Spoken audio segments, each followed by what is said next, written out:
Assalamualaikum warahmatullahi wabarakatuh. Perkenalkan, nama saya Nur Insani Putri dengan NIM 90512121 dengan prodi Perbankan Syariah Fakultas Ekonomi dan Bisnis Islam Universitas UIN Alauddin Makassar.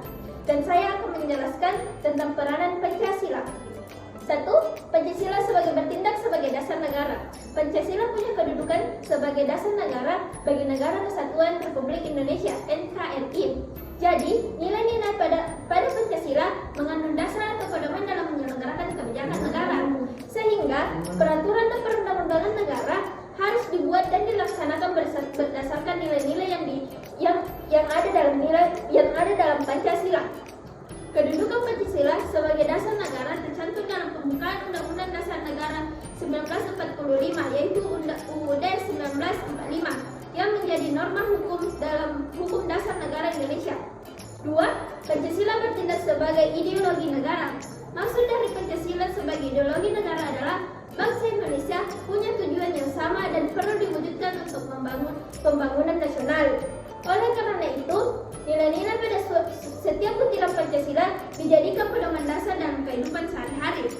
Selain itu, sebagai ideologi bangsa, Pancasila punya fungsi dalam kehidupan bernegara, yaitu mempersatukan bangsa, memelihara, menumbuhkan persatuan dan kesatuan, membimbing dan mengarahkan bangsa menuju tujuan dan cita-citanya. 2. Memberikan tekad untuk memelihara dan mengembangkan identitas bangsa. 3. Menyoroti kenyataan yang ada dan mengkritis upaya perwujudan cita-cita yang terkandung dalam Pancasila.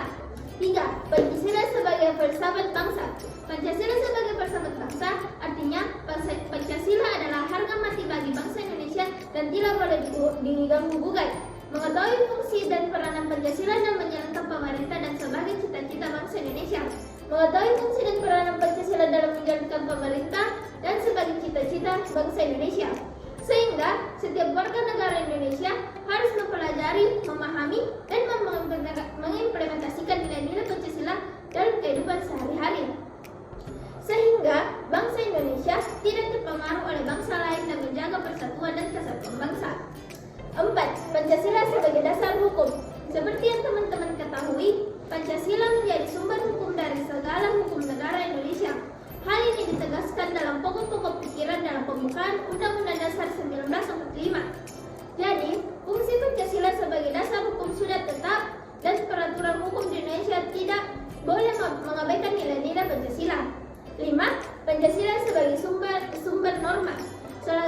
Selain sebagai sumber hukum, Pancasila juga sebagai sumber norma yang tidak tertulis tetapi mengatur kehidupan masyarakat Indonesia. Oleh karena itu, sebagai warga negara Indonesia, kita tetap harus mematuhi nilai-nilai Pancasila dalam kehidupan sehari-hari, sehingga lingkungan di sekitar menjadi aman, damai, dan tentram. Karena masyarakat mengedepankan kepentingan bersama dan bertoleransi terhadap sesama. Demikianlah penjelasan dari saya. Lebih dan kurangnya mohon dimaafkan. Dan kalian semua banyak turun. Fastabiqul khairat. Assalamualaikum warahmatullahi wabarakatuh.